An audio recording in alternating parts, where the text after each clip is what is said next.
Welcome to chemistry planet. आज के video lecture में हम डिस्कस करने वाले हैं सॉल्वेशन और सॉल्वेशन एनर्जी। साथ साथ में हम डिस्कस करेंगे हाइड्रेशन क्या होता है, solubility of ionic compounds in water देखेंगे, उसके बाद में आयोनिक मोबिलिटी पे भी बात करेंगे। तो ये सब चीज़ें हम इस वीडियो में डिस्कस करने वाले हैं, लेकिन सबसे पहले समझते हैं कि सॉल्वेशन होता क्या है। सॉल्वेशन का मतलब रहता है interaction of solute and solvent. Solvent मतलब जिसमें साल्ट या कंपाउंड डिज़ोल्व किया जाए, और सोल्यूट मीन्स जो डिज़ोल्व हो। फॉर एग्जांपल, अगर मैं वाटर ले लूँ और वाटर में NaCl डिज़ोल्व कर दूँ, तो NaCl वाटर में डिज़ोल्व होता है और वाटर NaCl को डिज़ोल्व करता है, तो वाटर कहलाएगा सॉल्वेंट यानी डिज़ोल्वर। डिज़ोल्वर मीन्स सॉल्वेंट, और जो डिज़ोल्व होता है उसको हम कहते हैं डिज़ोल्वी, और इसी को हम कहते हैं सोल्यूट। यानी जो डिज़ोल्व होता है वो सोल्यूट, जो डिज़ोल्व करता है वो सॉल्वेंट। और NaCl जब पानी में जाता है तो कैसे डिज़ोल्व होता है? NaCl एक्चुअल में आयनिक कंपाउंड है, जिसमें एक पॉजिटिव आयन रहता है, एक नेगेटिव आयन रहता है। जब ये वाटर में जाता है तो वाटर में जाने के बाद में वाटर मॉलिक्यूल्स के साथ में इंटरेक्ट करता है और सेपरेट हो जाते हैं ये आयन्स। Na पॉजिटिव अलग हो जाएगा और Cl नेगेटिव अलग हो जाएगा।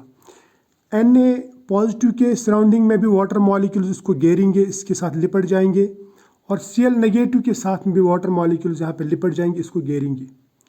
तो मैं बोलूँगा कि इसका भी सॉल्वेशन हुआ, इसके साथ में भी वाटर मॉलिक्यूल्स ने इंटरेक्ट किया, इसके साथ में भी वाटर मॉलिक्यूल्स ने इंटरेक्ट किया। इसका भी सॉल्वेशन हुआ, इसका भी सॉल्वेशन हुआ, या मैं बोलूँगा इसका भी हाइड्रेशन हुआ, क्योंकि वाटर लिया है हमने सॉल्वेंट, इसका भी हाइड्रेशन हुआ। इसीलिए हम लिखते हैं NaCl plus water gives Na positive aqueous, Cl negative aqueous. ये एक्वस जो है ना, ये एक्चुअल में सॉल्वेशन दिखाता है, सॉल्वेटेड आयन।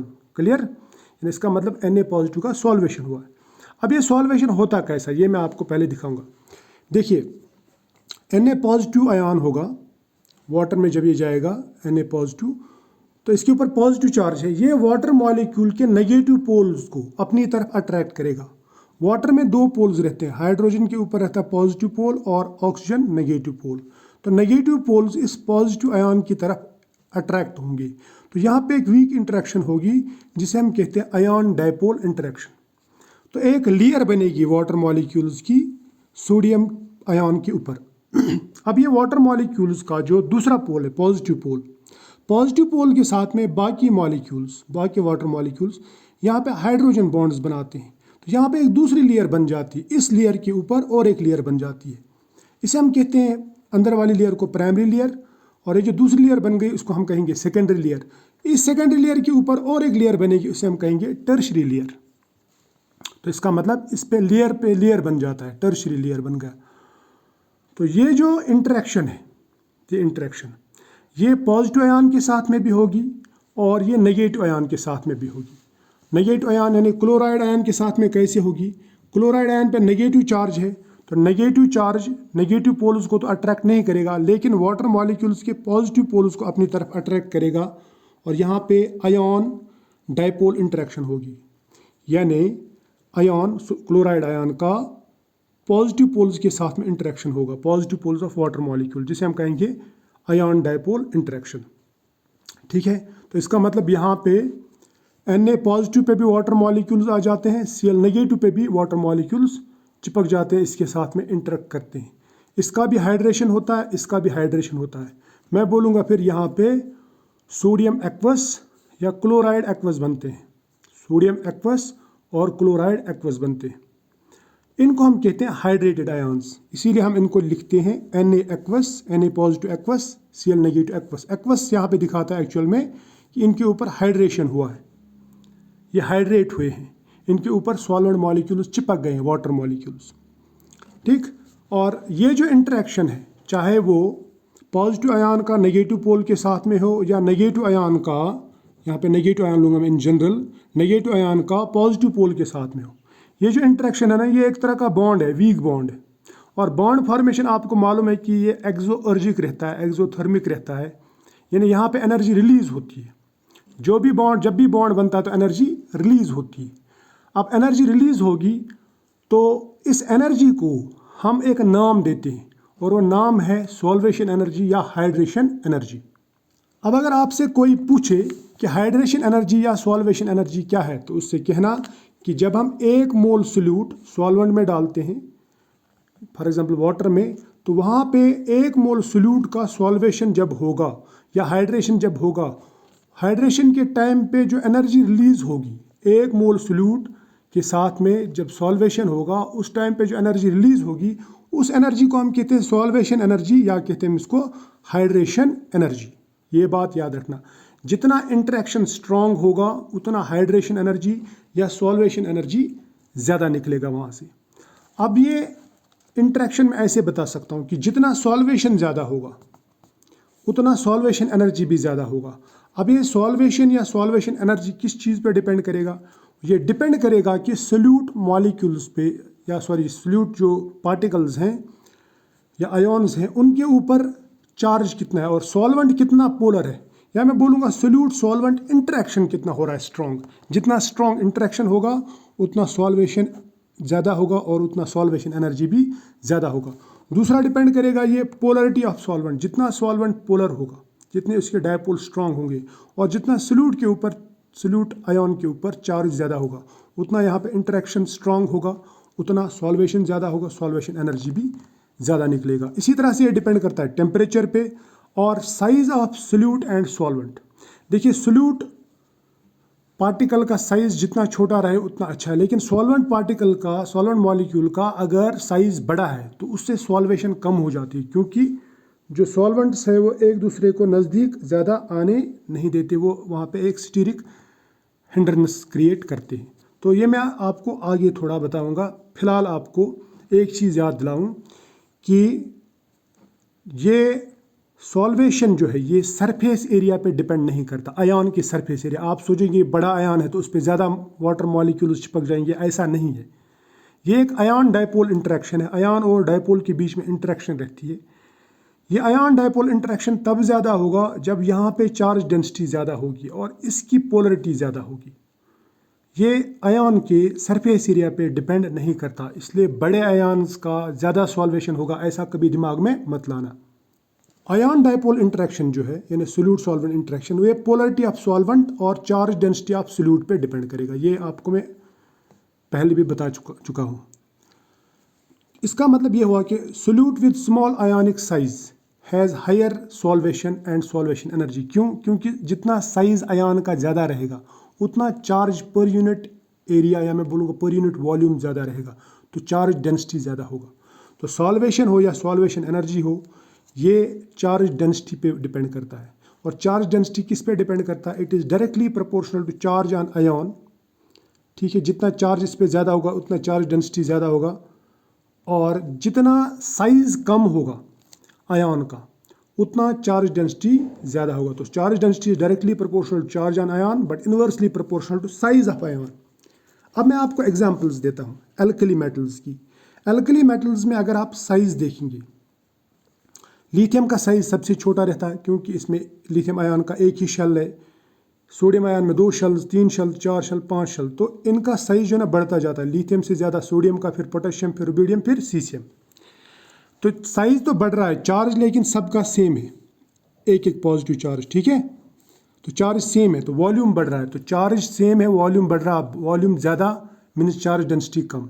तो इसका मतलब जिसका छोटा साइज़ होगा उसका यहाँ पे चार्ज डेंसिटी ज़्यादा होगा। तो चार्ज डेंसिटी किसका ज़्यादा होगा? फिर लिथियम पॉजिटिव का, फिर सोडियम पॉजिटिव, फिर पोटेशियम, फिर रुबिडियम, फिर सीसियम। ठीक है, क्योंकि लिथियम का साइज़ छोटा है, चार्ज तो सब पे एक ही, छोटा साइज़, छोटे वॉल्यूम पे 1 चार्ज, इससे बड़े वॉल्यूम पे 1 चार्ज, इससे बड़े वॉल्यूम पे 1 चार्ज। जितना वॉल्यूम बढ़ेगा उतना चार्ज डेंसिटी कम होगा। क्लियर? तो सॉल्वेशन हमने पढ़ा है कि it is directly proportional to charge density, but charge density is directly inversely proportional to ionic size. जिसका साइज बड़ा होगा उसका चार्ज डेंसिटी कम होगा, जिसका चार्ज डेंसिटी कम होगा उसका सॉल्वेशन भी कम होगा। जिसका साइज छोटा होगा उसका चार्ज डेंसिटी ज़्यादा होगा, जिसका चार्ज डेंसिटी ज़्यादा होगा उसका सॉल्वेशन भी ज़्यादा होगा और उसका सॉल्वेटेड साइज भी ज़्यादा होगा। फॉर एग्जांपल लिथियम पे एक पॉजिटिव चार्ज है लेकिन वॉल्यूम कम है, तो इस पे चार्ज डेंसिटी ज़्यादा है, तो इसका सॉल्वेशन ज़्यादा होगा। ये जो मैंने डॉटेड लाइन्स दिखाई यहाँ पे, ये इसका सॉल्वेशन है, तो इसका साइज़ ऐसा बढ़ जाएगा। सोडियम पे चार्ज डेंसिटी लिथियम से कम है तो इसका सॉल्वेशन भी कम होगा, इस पर कम लेयर्स बनेंगी। इस पे इससे कम लेयर्स बनेंगी, इस पे इससे कम, इससे कम।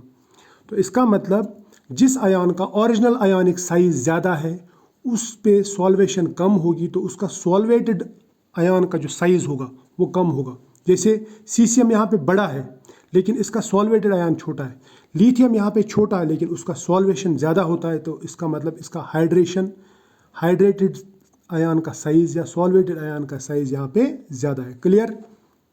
अब हम देखते हैं सॉल्वेशन का आयनिक मोबाइलिटी से क्या रिलेशन है। मान लीजिए मेरे पास में दो सॉल्वेटेड आयन है, एक है ये सॉल्वेटेड आयन, दूसरा ये। अगर मैं इनको एक सेल में डालूं जिसमें दो इलेक्ट्रोड्स होंगे, तो ये पॉजिटिव आयन भी नेगेटिव इलेक्ट्रोड की तरफ जाएगा, ये भी नेगेटिव इलेक्ट्रोड की तरफ जाएगा। लेकिन इसका साइज बड़ा है, यहाँ पे सॉल्वेंट की फ्रिक्शन ज़्यादा होगी तो ये ज़्यादा मूव नहीं करेगा, ये छोटा है तो ये फास्ट मूव करेगा। तो इसका मतलब जिसका सॉल्वेटेड साइज बड़ा रहता है उसकी आयनिक मोबाइलिटी कम रहती है, और जिसका सॉल्वेटेड साइज कम रहता है उसकी आयनिक मोबाइलिटी ज़्यादा रहती है। तो ionic mobility is inversely proportional to size of hydrated ion. और हमने अभी देखा कि लिथियम का हाइड्रेटेड आयन बड़ा रहता है जबकि सीसियम का छोटा रहता है। तो इसका मतलब आयनिक मोबाइलिटी सीसियम की ज़्यादा होगी, लिथियम की कम होगी। लिथियम की सबसे कम, उसके बाद सोडियम, फिर पोटेशियम, फिर रुबिडियम, फिर सीसियम, है ना। तो सीसियम की आयनिक मोबाइलिटी सबसे ज़्यादा होगी क्योंकि इसका हाइड्रेटेड आयन जो है, हाइड्रेटेड आयन वो छोटा है, एक्चुअल आयन इसका बड़ा है, ये हमने ऑलरेडी देखा हुआ है। इसी तरह से अगर हम अब एग्जाम्पल लेंगे दो आयन्स की जिनके चार्जेस अलग अलग होंगे। फॉर एग्जाम्पल मेरे पास पोटेशियम और मैग्नीशियम है। अगर मैं आपसे पूछूं कि चलो यहाँ पे सोडियम और मैग्नीशियम लेंगे ताकि कन्फ्यूजन ना हो जाए, सोडियम मैग्नीशियम, इसमें भी 10 इलेक्ट्रॉन है, इसमें भी 10 इलेक्ट्रॉन है, दो शेल्स हैं इनके दोनों की, लेकिन इस पे चार्ज ज़्यादा है, इस पे डबल पॉजिटिव चार्ज, इस पे सिंगल पॉजिटिव चार्ज। तो इसका मतलब इस पे चार्ज डेंसिटी ज़्यादा है, इस पे चार्ज डेंसिटी ज़्यादा है, तो इसका मतलब इस पे हाइड्रेशन भी ज़्यादा होगा, सॉल्वेशन भी ज़्यादा होगा। क्लियर, शाबाश। तो ये बात आप दिमाग में बिठा देना कि जिसका के ऊपर चार्ज डेंसिटी यानी चार्ज ज़्यादा और साइज़ कम हो उस पे सॉल्वेशन ज़्यादा होती है। अब हम रिलेशन देखते हैं सॉल्वेशन और सॉल्युबिलिटी। देखिए सॉल्युबिलिटी ऑफ ए सॉल्ट जो रहता है वो डायरेक्टली प्रोपोर्शनल टू सॉल्वेशन रहता है, क्योंकि जितना सॉल्वेंट आयन्स के साथ इंटरेक्ट ज़्यादा करेगा उतना वो अपोजिटली चार्जड आयन्स को दूर दूर करेगा, यानी उतना वहाँ पर आयन का सेपरेशन ज़्यादा होगा। लेकिन अगर आयन्स के बीच में अट्रैक्शन ज़्यादा है, जिसे हम लैटिस एनर्जी कहते हैं, अगर लैटिस एनर्जी ज़्यादा है तो सॉल्युबिलिटी कम होगा। तो solubility of a salt is directly proportional to solvation but inversely proportional to lattice energy. ये पहले मैं आपको समझाता हूँ। देखिए यहाँ पे एक पॉजिटिव आयन है, एक नेगेटिव आयन है, इन दोनों के बीच में जो इंटरेक्शन है, एक मोल आयन्स के बीच में जो अट्रैक्शन रहती है उस अट्रैक्शन को तोड़ने के लिए जो एनर्जी लगती है ना, उसी को हम लैटिस एनर्जी कहते हैं। अब अगर ये एनर्जी ज़्यादा है तो ये एक दूसरे को छोड़ेंगे नहीं, अगर ये एक दूसरे को छोड़ेंगे नहीं तो ये पानी में डिज़ोल्व नहीं होंगे। जैसा मैंने सोडियम क्रिस्टल डाल दिया एक, तो वो क्रिस्टल वैसा का वैसा रहेगा, सोडियम क्लोराइड का सॉरी, या मैग्नीशियम क्लोराइड का या मैग्नीशियम ऑक्साइड का। अगर मैंने क्रिस्टल पानी में डाला, अगर ये बॉन्ड नहीं टूटा इनके बीच में, इनके आयन्स के बीच में, तो ये डिज़ोल्व नहीं होंगे। डिज़ोल्व कब होंगे? जब सॉल्वेंट के साथ में आयन का इंटरेक्शन स्ट्रांग होगा। जब इसके साथ इंटरेक्शन स्ट्रांग होगा, यहाँ पे आयन का और सॉल्वेंट का इंटरेक्शन स्ट्रांग होगा, यहाँ पे भी आयन का और सॉल्वेंट का इंटरेक्शन स्ट्रांग होगा, तो ये आयन और सॉल्वेंट का इंटरेक्शन, तो ये सॉल्वेंट मॉलिक्यूल्स इनको सेपरेट करेंगे, अलग कर देंगे, दूर दूर कर देंगे। जब ये दूर दूर हो जाएंगे तो तभी ये डिज़ोल्व होंगे। तो इसका मतलब ये हुआ कि अगर सॉल्वेशन ज़्यादा हो गई, लैटिस एनर्जी कम हुई, तो सॉल्युबिलिटी ज़्यादा हो जाएगी। सॉल्वेशन एनर्जी अगर ज़्यादा हुई लैटिस एनर्जी से, इससे अगर ये ज़्यादा हुआ ये इंटरेक्शन, तो सॉल्युबल हो जाएगा कंपाउंड। अगर सॉल्वेशन एनर्जी कम हुई, लैटिस एनर्जी ज़्यादा, यानी ये एनर्जी कम हुई, ये एनर्जी ज़्यादा, फिर तो ये निकलेंगे नहीं, दूर दूर जाएंगे नहीं, और सॉल्युबल भी नहीं होंगे, ये इनसॉल्युबल हो जाएंगे। ठीक है। अब अगर आपको बताना हो कि कितनी एनर्जी चेंजेस आती है जब एक साल्ट डिज़ोल्व होता है, यानी एंथैल्पी ऑफ सॉल्यूशन अगर आपको बताना, तो आप याद रखना उसके लिए फार्मूला है enthalpy of solution is equal to hydration minus lattice energy. ठीक है। तो ये था आज का लेक्चर। आई होप ये आपको समझ में आया होगा। मिलते हैं नेक्स्ट वीडियो में, तब तक के लिए बाय।